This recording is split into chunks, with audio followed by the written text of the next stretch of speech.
Second chances. Chapter 9? David became aware of an irritating noise. The significance of that noise didn't register immediately. It simply set his teeth on edge. David lay there wishing the noise would go away. It grated on his nerves but began to coax him to wakefulness. His consciousness began to understand that the noise meant some problem would plague him when he finally came fully awake. Suddenly, a voice echoed through his mind. Captain, we have an alien vessel 1,000,000 kilometers directly ahead coming at UL speed. Fully awake now, David reached for his uniform. Captain to bridge, yellow alert. Number 1, I'm on my way. Stevens out. It took less time to reach the personnel lift than it takes to tell about it. Stepping into the lift, he spoke. Bridge. John, can we tell anything about the ship? The first officer's voice came back. No, sir. The ship's design is not listed in the computer banks. It has resisted our sensor probes and will not answer our hails. Still in the lift, the captain spoke again. Helm, ahead slow. No hostile moves. Let's see how they respond. The personnel lift slowed to a stop, and the captain stepped onto the bridge of his ship.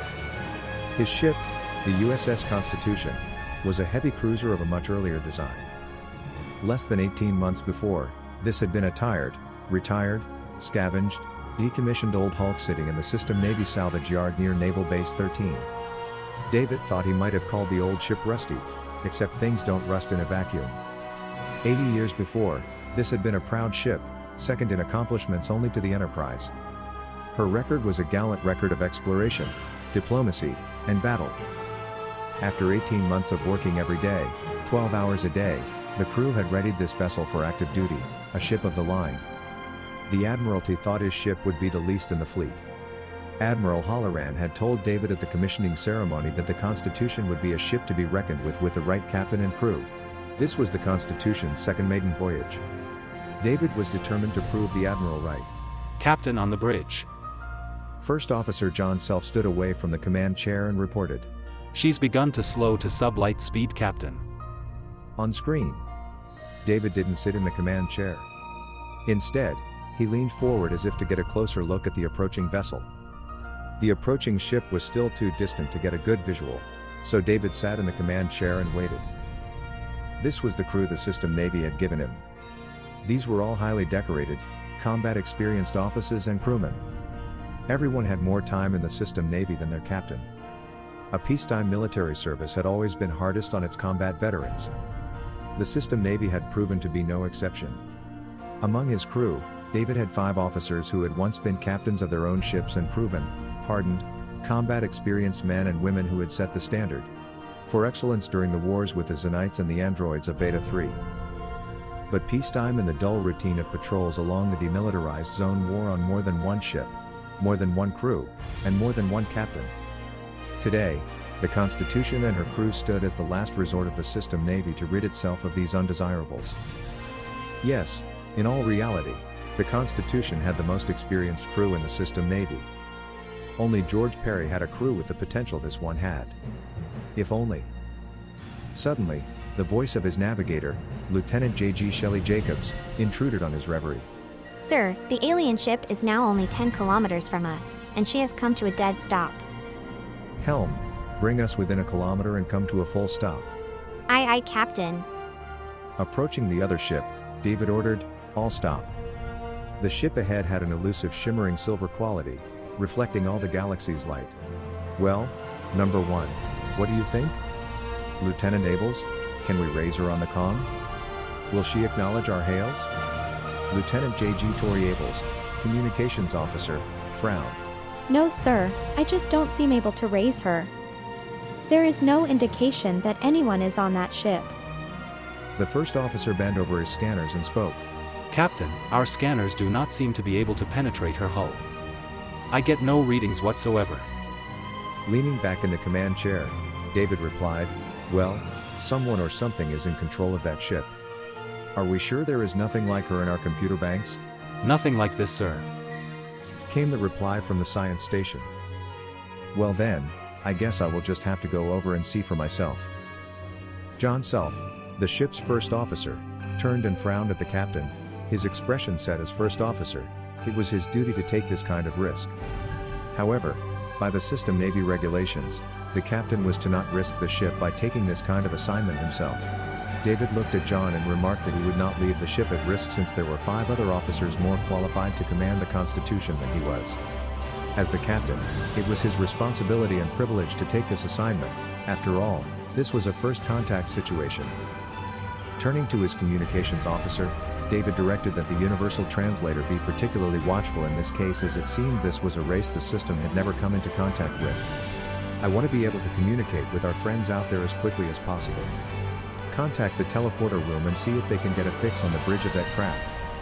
If I can, I want to do this as quickly as possible. The reply came. Sir, we can't get a fix on any part of that ship, not even the outside of the hull, sir. Well then, I guess I will go EVA, Quartermaster. Please prepare my spacesuit. When John stepped down from the science station, David started toward the personnel lift. Captain, we know nothing about this ship, our sensors cannot penetrate her, the teleporter cannot get a fix on her, it's as if that ship is not even out there. What can we tell about that ship, John? I can tell you, nothing, unless we go over there and look. Let's try to be good neighbors. John, have the quartermaster fit my suit with the most powerful transmitter it can carry and fit it with sensors, anacorder, and our new personnel shield. No weapons, except a small laser. Oh, yes, please make sure the jetpacks are juiced up. Well, John, you have the con. Keep tabs on me, okay? Suddenly, he was aware that the personnel lift had stopped. Stepping out of the lift, David walked quickly to the quartermaster's store. A crewman first class helped him don his suit, fitting radio, weapon, and anacorder. Then, carrying his helmet, gloves, and boots, the captain set out for the personnel lift again.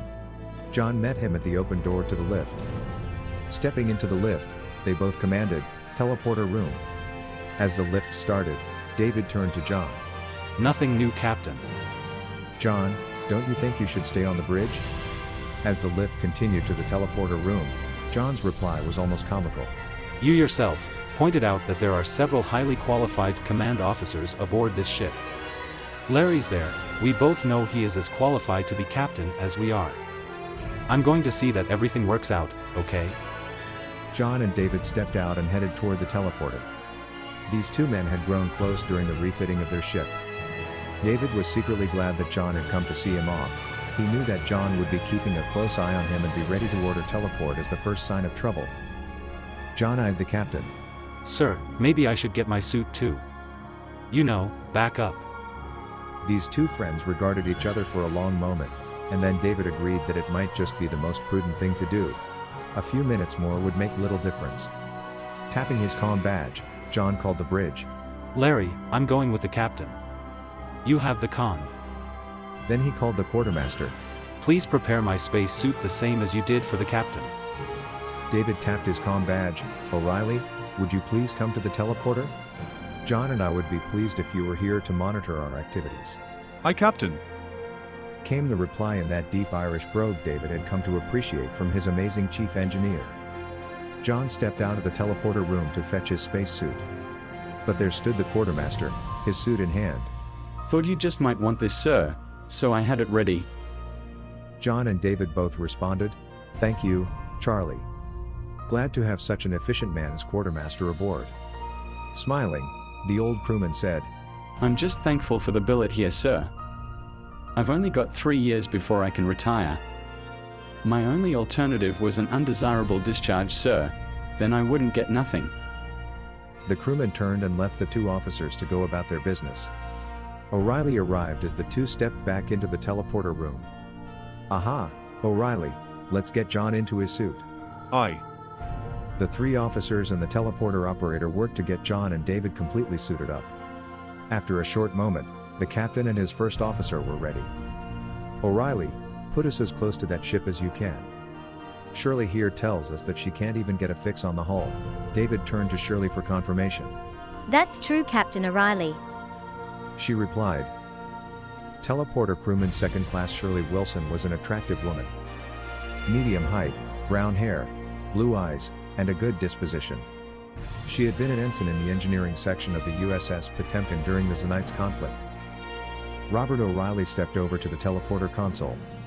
He began to calibrate the controls, working from the many years of experience in a teleporter room identical to this one in the Constitution's sister ship, the Enterprise. From the ease and comfort O'Reilly exuded, it was evident that their chief engineer was in his element, an engineer aboard an old heavy cruiser. Captain, I have a fix near the exterior of what seems to be her airlock. I can set you two right next to it. Close enough to ring the doorbell. The engineer said, smiling. You just have to know which dial to lie to. He said, winking at the teleporter operator. Shirley had been watching her chief closely. Apparently, she was not going to be caught like this again. Then David realized that there were still technological nuances many members of his crew still needed to grasp. The technology of the Constitution was, for the most part, 80 years behind the newest heavy cruiser. That didn't count the improvements incorporated into the venerable old vessel. Okay, O'Reilly, Shirley, you just put us close. We can use our jetpacks to get to the lock, David said as he and John stepped onto the teleporter platform. Energize. The usual feelings of distortion came upon the two as a swirl of bright dust motes seemed to block their vision. At the teleporter console, O'Reilly and crewman second class Shirley Wilson watched as their officers' forms faded. Their view screen showed two figures materializing within a few meters of what seemed to be the alien airlock. The two engineers exchanged a satisfied glance and then turned to monitor the two out there closely. On the bridge, Lieutenant Lawrence Sorensen carefully observed the activities around him. Then he turned his attention to the monitor screen before him. Magnify. He commanded. The view grew. Again, I want to see their faces if possible. Almost as if they knew what was happening in the bridge and teleporter room, the two suited figures waved and pointed to the alien airlock. David and John approached the ship, and what they saw was obviously an airlock and what seemed to be controls. Unable to read the inscriptions, David took a guess and pressed the upper control. Slowly, an opening appeared before them. When the opening was large enough, they prepared to enter. O'Reilly, keep a fix on us as long as you can. Larry, here we go. David and John entered the unknown ship. Nothing happened immediately. John and David looked around for some other controls. Next to the opening was a set of controls like those on the outer hull. John pressed the bottom control, and the hatch closed. As the ship sealed itself, air began to pressurize the lock. David scrutinized his anacorder. It's air, John. He reported. John looked at his anacorder. There doesn't seem to be anything we need to fear, Captain. About that time, another section of the wall began to open. Standing in the doorway was a very human-looking woman. She had long red hair, deep blue eyes, and a figure that would blow away any male between the ages of 12 and 112. And in her hand was obviously a serious weapon. She motioned the two men to step out ahead of her and moved down a corridor to what seemed to be the bridge. There she sat at a console, watching the men closely and adjusting a control as she spoke. The words were unintelligible. She motioned Stevens and self to sit. As there were no chairs, the two sat on the floor. This seemed to satisfy the lady as she smiled and adjusted to another control. The three sat and stared at one another. Finally, John said, We have got to get her to talk to us. The computer needs as much input as possible to build a language base. Suspicion filled the eyes of their hostess. David motioned to the microphone near his mouth and tried encouraging her to talk. About that time, John mentioned that the computer on the Constitution might not be receiving them. At a loss as to how to communicate, David spoke into his mic. Lieutenant Abels, can you hear me? A quiet reply came. Loud and clear, sir, 5 by 5. David and John began to make what must have seemed insane gestures to get their hostess to talk to them. After an interminable wait, David pointed to his chest, David, and pointing to his first officer, John. Then he pointed to the woman with what he hoped was a questioning expression. The woman responded with what sounded like, Sherry. David and John both repeated, Sherry? A quick nod let them know that they were close enough. Then, Sherry pointed to an object on the bridge and seemed to be naming them. As she pointed to an object and uttered her word, David would say the word in English. Chair, hair, or was it red? Eye, or was it blue? David pulled his own hair and looked quizzically at the woman. She repeated the word she said before, and David reported, hair. Then his eye, his arm, his leg, his foot. This was terribly slow, but it seemed the only way. Then Sherry began to issue a torrent of words. After a while, the translator started to come back with some English words. Now, they were getting somewhere. John began to rise, but Sherry motioned with her weapon and told him to Sit back down. "Oh well, we still have a ways to go, don't we?" came David's reply. This was a lovely woman but cautious and smart. David began to tell her they were friendly, they did not intend to harm or force her into anything she didn't wish to be part of. Repeatedly, he would tell her they were not enemies in as many ways as he could think of. Finally, the translator began to return words in her language. Sherry looked at the men on the floor. Who are you? "I'm Captain David Stevens of the USS Constitution, representing the United System, about 200 light years toward the rim of the galaxy. This is my first officer, Commander John Self." I'm Sherry, unintelligible. As far as I know, I am the only survivor of my planet. Sherry pocketed her weapon, motioned for the men to stand, and asked them to accompany her to the galley. There, she prepared a little food. John asked permission to scan it with his anacorder. It seems okay, Captain. Lacks some nutrients, but it has nothing that will hurt us. As they ate, the captain began to speak. "Sherry, there is so much we would like to learn. First, I would like you to pilot your ship and dock it in our shuttle bay so that we can travel to your planet and see if, perhaps, there are more survivors." She looked dubious but seemed to resolve her doubts quickly and agreed. But She said, I am not an experienced pilot. Maybe you could fly this ship to your shuttle bay. I'll teach you the controls. This is a small sports model and simple to operate. John asked if they could remove their spacesuits. It's very uncomfortable. Sherry laughed. Of course, if you have something else on underneath. What a relief. David and John stood in their System Navy uniforms, a little more comfortable. The two men leaned over Sherry's shoulder and took her simple instruction. David could not help but think this was quite a woman. And she smelled like light flowers. It had been nearly 500 years since he had been this close to a beautiful woman who did not have an off-limits sign around her neck. He suddenly realized how lonely he was. Oh, how he missed Phyllis and Stella. John piloted the craft to the shuttle bay. A gentle touchdown and the three exited the craft to be met by the ship's surgeon, Dr. T. Vass, a tall Hephaestustan woman who immediately began to take the three through standard decontamination procedures. David objected, "This is unnecessary, T. Vass, our anacorders showed no harmful organisms." T. Vass nodded but continued the process. She would not have allowed anyone to cut the decontamination process short, not even someone like Admiral MacDonald, let alone this casual captain of hers. She herded the three into the decontamination cabinet and adjusted the controls. It will only take 15.4 minutes, sir. She assured them. David considered his chief surgeon through the glass. She had studied under Admiral MacDonald. But her attitude toward procedure, and procedure had alienated more than one ship's surgeon and captain. This had not slowed her career, she had advanced to the rank of Commodore. But she had rebuffed the romantic advances of Admiral Chavez. One would think that a man in such a position would be above retribution. Nevertheless, the court-martial reduced T. Vass to lieutenant commander. In a final act of retribution, Admiral Chavez had her assigned to the Constitution, the leper colony. The decontamination process was complete. T. Vass opened the chamber door and allowed the three to exit. David stood next to Sherry and made the formal introduction. "Doctor, this is Sherry. She tells us that she is the sole survivor of her home planet." T. Vass nodded and extended her medical scanner toward Sherry.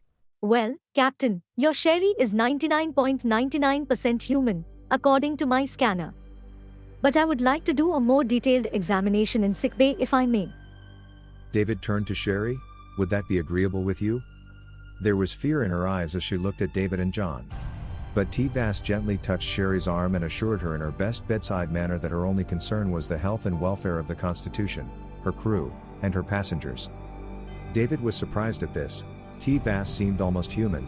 It must have been during her time with MacDonald that she gained this appearance of compassion and caring. As T. Vass began to guide Sherry toward the personnel lift, David whispered, "Thank you, Doctor." T. Vass paused and regarded her captain, then a smile lit her face and she walked on. "John, that's one hell of a woman," the first officer replied. Which one? The two officers smiled and said almost simultaneously, both of them. The captain and first officer walked to the personnel lift and rode to the bridge. Arriving on the bridge, Lieutenant Lawrence Sorensen moved away from the command chair. Captain on the bridge. David's reply was, "As you were." "Larry, do you have our guest's home planet coordinates?" No. He replied, There is no point of common reference between her charts and ours. I believe that she got lost in her flight. Lieutenant J.G. Shelley Jacobs, the ship's navigator, offered. The captain touched his comm badge, Stevens to sickbay. T-Vass level voice returned. Sick bay. Doctor, I would like an estimate of when you can release our guest, please. The doctor returned. May I inquire as to the reason for your haste? We need her to help us find her home planet. And as you know, inactivity is hard on the crew. Captain, she will be free of my ministrations in about an hour, if that is acceptable. T-Vass' voice carried only a slight hint of annoyance. That will be acceptable, Doctor. David smiled at the sign of emotion from his Hephaestutian officer.